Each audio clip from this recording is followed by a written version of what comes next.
pessoal, paz e bem a todos. Espero que vocês estejam muito bem com a graça de Deus. Sejam todos mais uma vez muito bem-vindos ao canal Informação Católica. Convido você que ainda não é inscrito no canal a se inscrever. Toda semana traremos novidades, informações e esclarecimentos da nossa fé. Deixe o sininho ativado para receber as notificações e ficar por dentro de toda a informação que traremos especialmente para você. Se inscreva também nos demais canais católicos.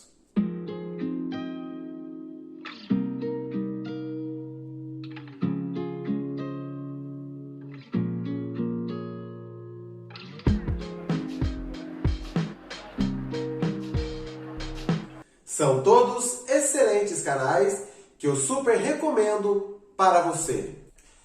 Hoje vamos mostrar alguns detalhes no discurso escatológico de Jesus, que quase sempre são ignorados. Sem eles, as mentes fantasiosas das pessoas tendem a inventar coisas absurdas e bizarras quando o assunto é escatologia. Evangelho de São Mateus, capítulo 24, versículos do 1 ao 3. Saindo do templo, Jesus caminhava, e os discípulos se aproximaram dele para mostrar-lhe as construções do templo. Ele disse-lhes: Estais vendo tudo isso? Em verdade vos digo, não ficará aqui pedra sobre pedra, e que não seja demolida. Estando ele sentado no Monte das Oliveiras, os discípulos se aproximaram dele a sós, dizendo: Dize-nos, quando vai ser isso? E qual o sinal da tua vinda e da consumação dos tempos? A indagação dos discípulos diz respeito a 3 acontecimentos que estão relacionados e entrelaçados entre si. A vinda de Jesus em juízo contra os habitantes da Judéia, que resulta na destruição definitiva do Templo de Jerusalém, trazendo consigo assim a consumação dos séculos, onde a antiga aliança cai, dando lugar à nova e eterna aliança. Hebreus capítulo 8, versículo 13. Assim sendo, ao falar de nova aliança, tornou velha a primeira. Ora, o que se torna antigo e envelhece está prestes a desaparecer. Evangelho de São Mateus, capítulo 21, versículo 43. Por isso vos afirmo que o reino de Deus vos será tirado e confiado a um povo que produza seus frutos. O mundo onde Jerusalém era a capital religiosa do povo de Deus e o judaísmo a religião oficial do povo de Deus desaparecem definitivamente por completo. Evangelho de São Mateus, capítulo 24, versículos do 4 ao 14. Jesus respondeu: Atenção para que ninguém vos engane, pois muitos virão em meu nome dizendo: O Cristo sou eu, e enganarão a muitos. Haveis de ouvir sobre guerras e rumores de guerras. Cuidado para não vos alarmardes. É preciso que aconteçam, mas ainda não é o fim. Pois se levantará nação contra nação, reino contra reino, e haverá fome e terremotos em todos os lugares. Tudo isso será o princípio das dores. Nesse tempo, vos entregarão à tribulação e vos matarão, e sereis odiados de todos os povos por causa do meu nome. Então, muitos ficarão escandalizados, e se entregarão mutuamente, e se odiarão uns aos outros. Surgirão falsos profetas em grande número e enganarão a muitos. Pelo crescimento da iniquidade, o amor de muitos esfriará. Aquele, porém, que perseverar até o fim, esse será salvo. Este evangelho do reino será proclamado no mundo inteiro, como testemunho para todas as nações, e então virá o fim. Jesus previne os discípulos sobre o surgimento de vários falsos messias e de falsos profetas. E de fato, logo que a igreja começou a sua caminhada, esses homens começaram a aparecer. 2 Coríntios, capítulo 11, versículos 12 e 13.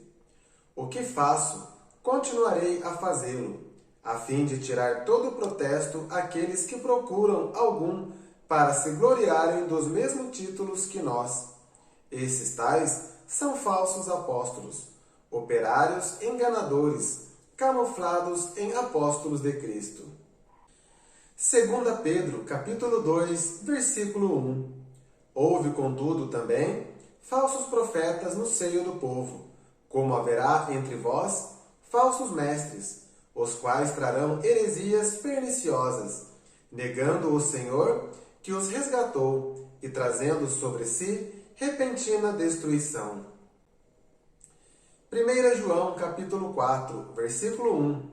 Caríssimos, não acrediteis em qualquer espírito, mas examinai os espíritos para ver se são de Deus, pois muitos falsos profetas vieram ao mundo. Os judeus, durante a Páscoa, entraram em guerra entre si. Os romanos também entraram em guerra civil.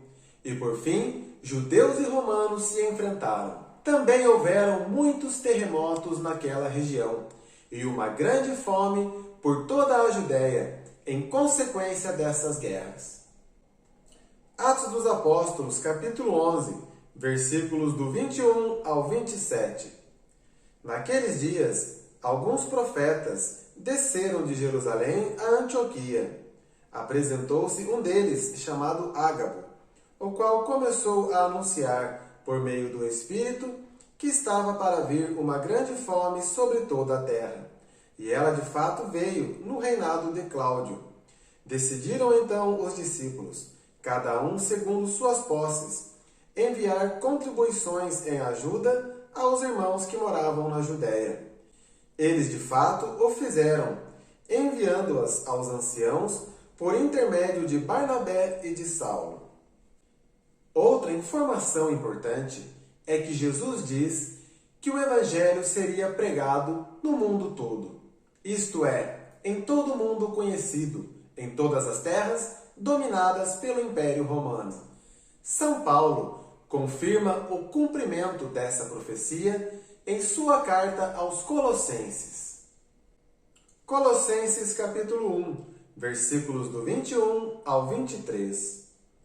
Vós éreis outrora estrangeiros e inimigos, pelo pensamento e pelas obras más, mas agora pela morte ele vos reconciliou no seu corpo de carne, entregando-o à morte, para diante dele vos apresentar santos, imaculados e irrepreensíveis, contanto que permaneçais alicerçados e firmes na fé e sem vos afastar da esperança do Evangelho que recebestes e que foi anunciado a toda criatura que vive debaixo do céu e do qual eu, Paulo, fui feito ministro. Evangelho de São Mateus, capítulo 24, versículos do 15 ao 28. Quando, portanto, virdes a abominação da desolação de que fala o profeta Daniel instalada no lugar santo, que o leitor entenda. Então, os que estiverem na Judéia, fujam para as montanhas. Aquele que estiver no terraço, não desça para apanhar as coisas da sua casa. E aqueles que estiver no campo, não volte atrás para apanhar a sua veste. Ai daquelas que estiverem grávidas e estiverem amamentando naqueles dias. Pedi para que a vossa fuga não aconteça no inverno ou no sábado, pois naquele tempo haverá uma grande tribulação, tal como não houve desde o princípio do mundo até agora, nem tornará a haver jamais. Se aqueles dias não fossem abreviados, nenhuma vida se salvaria. Mas, por causa dos eleitos, aqueles dias serão abreviados. Então, se alguém vos disser, olha o Cristo aqui ou ali, não creiais, pois hão de surgir falsos cristos e falsos profetas, que apresentarão grandes sinais e prodígios, de modo a enganar, se possível, até mesmo os eleitos. Eis que eu vou-lo predisse. Se, portanto, vos disserem, ei-lo no deserto, não vades até lá. Ei-lo em lugares retirados, não creiais. Pois assim como o relâmpago parte do oriente e brilha até o poente, assim será a vinda do Filho do Homem. Onde estiver o cadáver, aí se ajuntarão os abutres. Na sequência, Jesus profetiza vários acontecimentos que se realizariam na Judéia. Como vimos, todas essas profecias, de fato, aconteceram no primeiro século. Jesus também fala sobre esses acontecimentos ocorrerem num dia de sábado, justamente porque a Judéia era um local onde todos guardavam o sábado como um dia santo e de preceito, segundo a lei de Moisés. Na Judéia deveria acontecer a maior tribulação que já existiu naquela região. E, historicamente, isso também se cumpriu entre os anos 66 e 70 do primeiro século. Segundo Coríntios, capítulo 1, versículos 8 e 9. Não queremos, irmãos, que o ignoreis. A tribulação que padecemos na Ásia acabrunhou-nos ao extremo, além das nossas forças, a ponto de perdermos a esperança de sobreviver. Sim, receberemos em nós mesmos a nossa sentença de morte, para que a nossa confiança já não se pudesse fundar em nós mesmos, mas em Deus, que ressuscita os mortos. Outro detalhe muito importante é que essa vinda do Filho do Homem seria como um relâmpago. Por isso, Jesus advertiu os seus discípulos que se alguém dissesse que o viram fisicamente em qualquer lugar, para que não acreditassem. Onde estiver o cadáver, aí se ajuntarão as águias.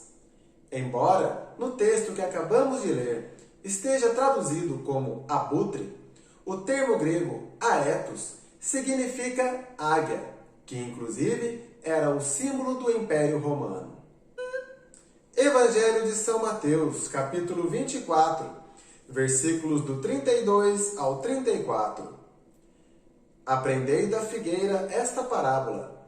Quando o seu ramo se torna tenro e as suas folhas começam a brotar, sabeis que o verão está próximo. Da mesma forma também vós, quando virdes todas essas coisas, sabei que ele está próximo às portas. Em verdade vos digo que esta geração não passará sem que tudo isso aconteça. Passarão o céu e a terra, minhas palavras, porém, não passarão. Daquele dia e daquela hora ninguém sabe, nem os anjos do céu, nem o Filho, mas só o Pai. Por fim, Jesus diz que todas aquelas coisas que aconteceriam na Judéia também aconteceriam durante aquela geração de judeus. O termo geneia, do grego, significa geração, um período de 40 anos, a exemplo da geração do Êxodo. Números capítulo 32, versículo 13. A ira de Yahvé se inflamou contra Israel e os fez andar errantes pelo deserto durante 40 anos, até que desapareceu por completo aquela geração que fez o que desagradou a Yahvé. Vale lembrar que Jesus fez todas essas profecias por volta do ano 30, e o Templo de Jerusalém, que foi o ponto de partida para a indagação dos discípulos, foi completamente destruído, não ficando assim pedra sobre pedra no ano 70. Evangelho de São João, capítulo 21, versículos do 21 ao 24. Vendo-o, Pedro perguntou a Jesus: Senhor, e este, que será dele? Respondeu-lhe Jesus: Que te importa, se eu quero que ele fique até que eu venha? Segue-me tu. Correu por isso o boato entre os irmãos, de que aquele discípulo não morreria. Mas Jesus não lhe disse não morrerá. Mas que te importa se quero que ele fique assim até que eu venha?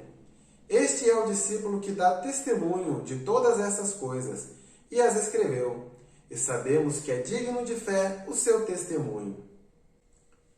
Jesus disse que São João, apóstolo e evangelista, ao contrário dos outros discípulos, seria testemunha da sua vinda em juízo contra os habitantes da Judéia. Fato é que São João passou pela grande tribulação, a testemunhou e depois as escreveu. Apocalipse capítulo 1, versículo 9. Eu, João, vosso irmão e companheiro na tribulação, na realeza e na perseverança em Jesus, encontrava-me na ilha de Patmos, por causa da palavra de Deus e do testemunho de Jesus. Tendo a vida preservada por Deus e testemunhado a vinda de Jesus em juízo, São João colocou por escrito todos aqueles acontecimentos e também a revelação do plano de Deus para com o seu povo. E aí, gostou do vídeo? Ficou com alguma dúvida? Deixe o like, deixe também o seu comentário, compartilhe. Que Deus abençoe você e a sua família. Até o próximo vídeo. Amém.